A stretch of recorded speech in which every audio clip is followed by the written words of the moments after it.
Hello my YouTube family, कैसे हैं आप सभी। डेली लाइफ विद मीत में आप सबका बहुत बहुत स्वागत है।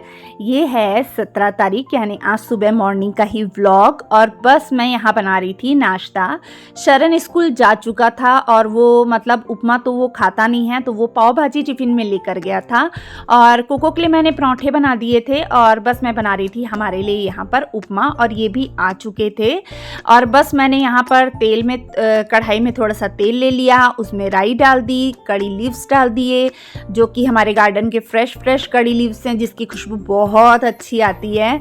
और उसके बाद प्याज और आलू और मैंने साथ में मिर्ची डाल दी थी। जब वो अच्छे से पक गए तो उसके बाद मैंने इसमें टमाटर डाल दिया था और तब तक मैंने सूजी को पहले ही भून कर रख लिया था और फल्ली भी मैंने फ्राई कर ली थी।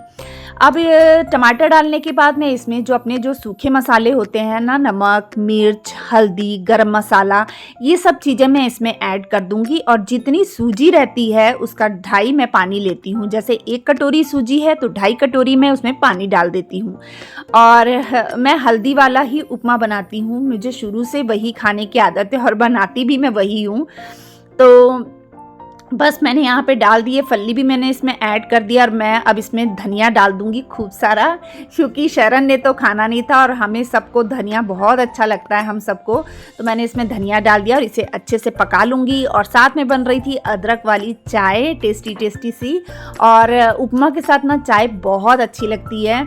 और बस इसके बाद क्या है, जब उपमा बन गया और मैंने फटाफट जो प्लेटफॉर्म सरफेस है ना उसके ऊपर से जितना भी सामान था ना मैंने सब संभाल लिया, क्योंकि साथ साथ में अपन सफाई कर लेते हैं ना तो तुरंत लगे हाथ हो जाती है। चाय बनते तक में मैंने फटाफट वो कर लिया। उसके बाद हम चले गए थे, मैं और रमन, गुरुद्वारे। ये सुबह ही मत्था टेक आए थे गुरुद्वारे। आज संक्रांत है। आज संक्रांत मतलब आज के दिन से हमारा नया महीना स्टार्ट होता है। तो आज के दिन हमारा जो सावन का महीना है वो ख़त्म होकर दूसरा महीना स्टार्ट हो गया है। तो मैं और रमन गए गुरुद्वारे और वहाँ से मत्था टेक कर आए। उसके बाद आते ही मैं लग गई अपने क्लीनिंग के काम में, जो कि सबसे ज़्यादा मेरा जो होता है ना टाइम खींचने वाला काम होता है और ना करो तो भी चैन नहीं पड़ता। तो इसलिए क्लीनिंग जो है वो मुझे करनी ही रहती है।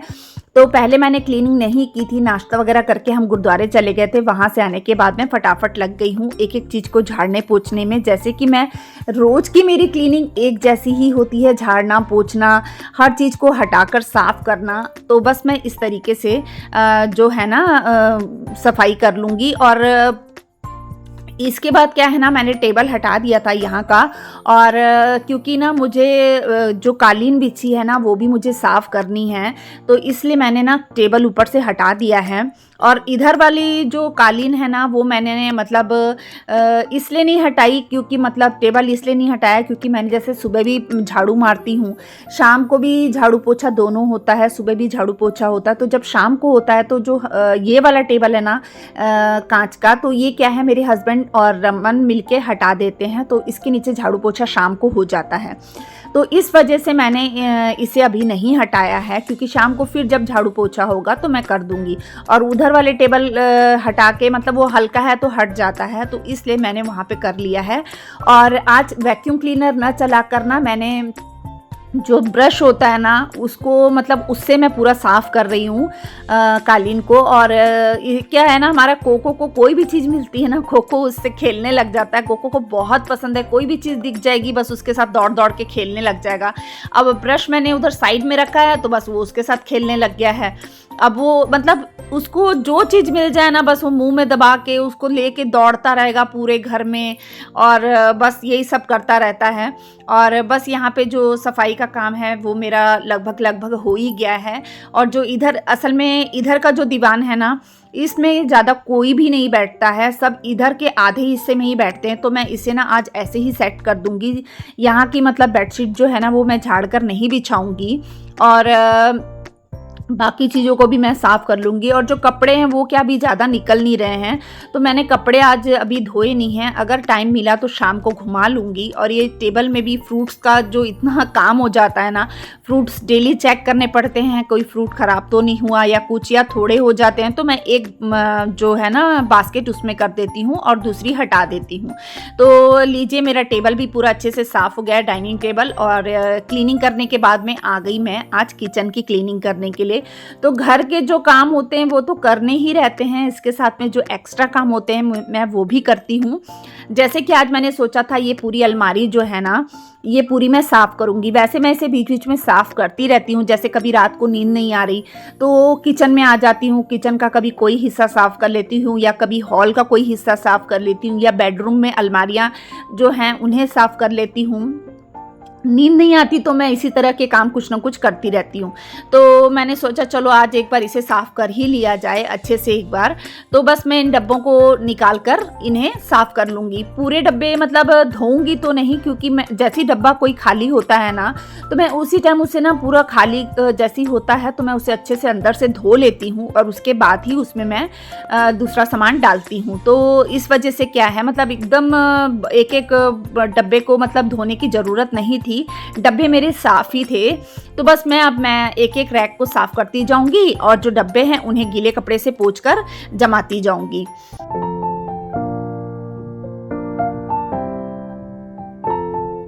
और जैसे ही मैंने ये डब्बा उठाया, ऊपर से स्टील की बॉटल गिरी और मेरे को इतनी ज़ोर से चोट लगते लगते बची। और मतलब ये होता है ना जैसे कि हड़बड़ी का काम मतलब गड़बड़ी वाला हो जाता है, वही हिसाब हो गया यहाँ कि मतलब कोई भी काम अपन करते हैं जल्दबाजी में तो अपन को नुकसान ही होता है। तो बस मैंने ध्यान ही नहीं दिया कि उसके पीछे स्टील की बॉटल पड़ी है, वो अचानक से गिरी, बच्चों की स्कूल की जो बॉटल थी। और चलो खैर मुझे लगी नहीं, मैं बच गई। और उसके बाद में मैंने फटाफट जो सामान थे ना मैं इन्हें जमा दूंगी। और ये बड़े डब्बे में ना मैं डैडी जी के लिए जो आटा लेकर आते हैं ना, जैसे डैड जी बाबा रामदेव का ही आटा लेते हैं, पतंजलि का, तो वो वही आटा खाते हैं, मल्टीग्रेन आटा। तो मैं अब जैसे वो कहते हैं वही आटा हम मंगा देते हैं, तो वो मैंने इस डब्बे में भर के रखा है और बाकी सब चीज़ों को मैं दूसरे डब्बों में भर के रख देती हूँ। तो सामने सामने में किसी में ड्राई फ्रूट वगैरह है, किसी में कुछ है, तो थोड़े थोड़े मैं बाहर रखती हूँ। और ज़्यादातर सामान आपने देखा है मेरे राशन का जो दालें वगैरह रहती है और कई सामान रहता है वो सब मेरा फ्रीज़र में रहता है। फ्रीज़र में भी मैंने इसी तरीके से डब्बे जमा कर रखे हैं, क्योंकि फ्रीज़र हमारा बड़ा है। फ्रिज का हिस्सा एक हिस्सा फ्रिज का है और एक हिस्सा फ्रीज़र का है। मैंने जानबूझ के बड़ा फ्रीज़र वाला फ्रिज लिया था, ताकि मुझे शुरू से आदत है कि मतलब मैं फ्रीज़र में ही राशन का ज़्यादातर सामान रखती हूँ। तो इस वजह से ना यहाँ पे आपको दालें देखने को नहीं मिलेंगी, दालें, राजमा, चना, यहाँ कुछ भी नहीं रखा है। यहाँ पे दूसरी चीज़ें जो है ना वो यहाँ पड़ी हैं। तो देखिए बातों बातों में मेरा लास्ट वाला जो रैक है ना वो रह गया है अलमारी का, बस मैं इसे भी अच्छे से साफ़ कर लूँगी। और मिक्सी को भी ना मैं इसी अलमारी में रखती हूँ।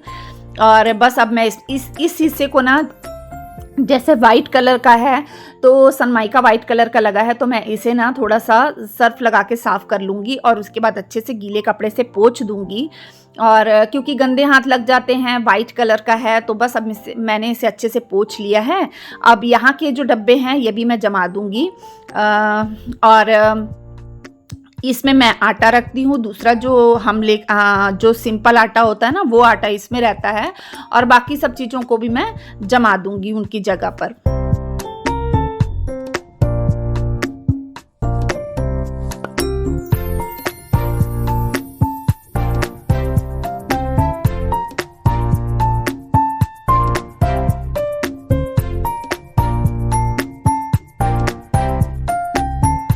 इसके बाद मैं यहाँ के डोर वगैरह भी पूरे अच्छे से साफ़ कर लूँगी, क्योंकि ये भी वाइट कलर के हैं ना, ग्लास वाइट कलर का लगा है, तो मैं इसे अच्छे से साफ़ कर लूँगी। और इसके बाद हो गई मेरी अलमारी जो थी ये वाली किचन की, ये पूरी अच्छी तरीके से नीट एंड क्लीन हो गई। और देख के बहुत खुशी होती है, मेहनत तो बहुत लगती है और अपन जैसे फास्ट फॉरवर्ड करके दिखाते हैं तो लगता है पता नहीं चुटकियों का काम है, लेकिन यही करते करते काफ़ी टाइम लग गया था मुझे।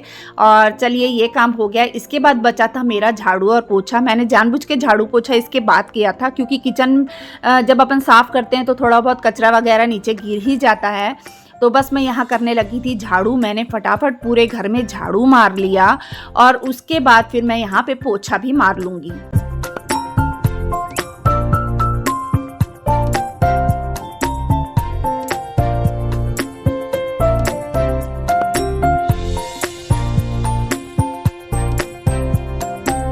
कोको सोया हुआ था सोफे के नीचे, तो वो हटने का नाम ही नहीं ले रहा था। उसकी वही जगह है और वो वहीं पे सोया रहता है। तो कोको की वजह से भी ना मैं कारपेट वगैरह ज़्यादा बिछाने को नहीं करती हूँ, क्योंकि कोको के बाल ना उसमें चिपक जाते हैं। तो मतलब वैक्यूम क्लीनर रोज़ चलाना पड़ता है। तो खैर आज मैंने ब्रश से साफ़ कर दिया था। उसके बाद मैंने पोछा वगैरह लगा लिया। फिर मैंने सारी चीज़ों को जैसे कालीन बिछा दिया, टेबल को उसकी जगह पर सेट कर दिया और हॉल मेरा पूरा अच्छे से सेट हो गया। उसके बाद जो धुले बर्तन थे रात के, मैं उसे फटाफट लगा दूंगी उनकी जगह पर। और जैसे कि मैं ये जो मेरे जो कैबिनेट है ना किचन के, ये क्या रहता है ना, थोड़े से भी इधर उधर होते हैं तो मैं बर्तन लगाते समय इन्हें सेट कर देती हूँ। तो ये मेरे जो कैबिनेट हैं ये अंदर से साफ़ ही रहते हैं। मतलब हर चीज़ को उसी समय जमा दो ना तो वो चीज़ साफ़ रहती है।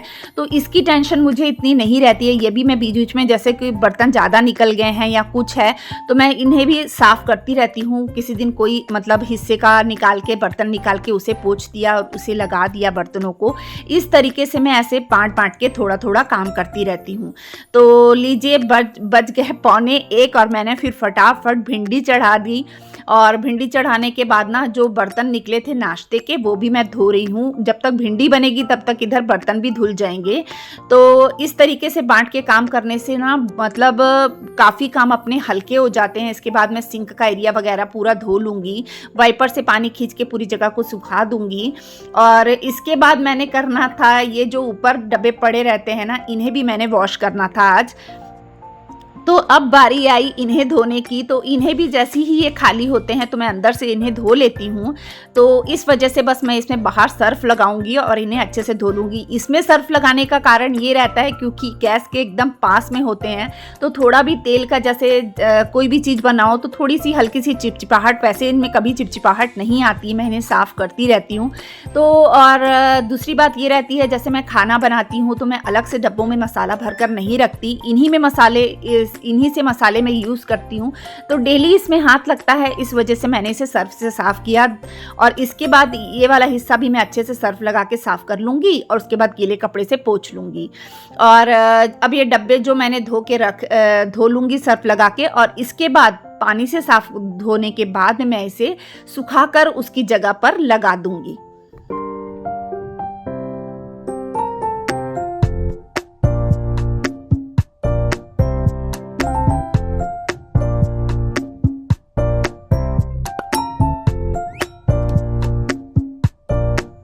अपना घर अगर साफ रखना है ना तो डेली अपने जो डेली के काम होते हैं ना उनके अलावा कुछ अलग कामों को भी करना पड़ता है। तभी जाके हम अपने घर के एक्स्ट्रा काम जब करते हैं ना तभी अपना घर साफ रह सकता है। अगर हम डेली झाड़ू पोछा बर्तन कपड़ा यही करेंगे और घर के किसी भी कोने को साफ नहीं करेंगे तो हमारा घर साफ नहीं रहेगा। उसके लिए हमें थोड़ी सी एक्स्ट्रा मेहनत करनी पड़ती है जिससे हमारा घर हमेशा साफ रहे। और अपना घर जब साफ करते हैं थक तो ज़रूर जाते हैं, लेकिन जो खुशी मिलती है ना वो खुशी का कोई ठिकाना नहीं होता। जब हम अपनी मेहनत को देखते हैं कि अरे हमारी मेहनत करने से देखो हमारा घर कितना साफ हो गया। और एक हाउसवाइफ के लिए उसका घर, उसकी दुनिया, उसका स्वर्ग होता है जिसे वो बहुत प्यार से सजा कर रखती है। तो बस देखिए मैंने नीचे के कैबिनेट वगैरह भी पूरे अच्छे से साफ़ कर लिए हैं और मेरा पूरा जो काम है किचन का वो हो गया। और बस यहीं पे मैं अपने ब्लॉग का एंड करूँगी। तो बताइएगा आपको मेरा ब्लॉग कैसा लगा। अगर आपको मेरा ब्लॉग अच्छा लगता है तो प्लीज़ मेरे चैनल को सब्सक्राइब कर दीजिएगा, वीडियो को लाइक कर दीजिएगा, शेयर कर दीजिएगा, बेल आइकन को जरूर से प्रेस कर दीजिएगा। मिलते हैं नेक्स्ट ब्लॉग में, तब तक के लिए बाय।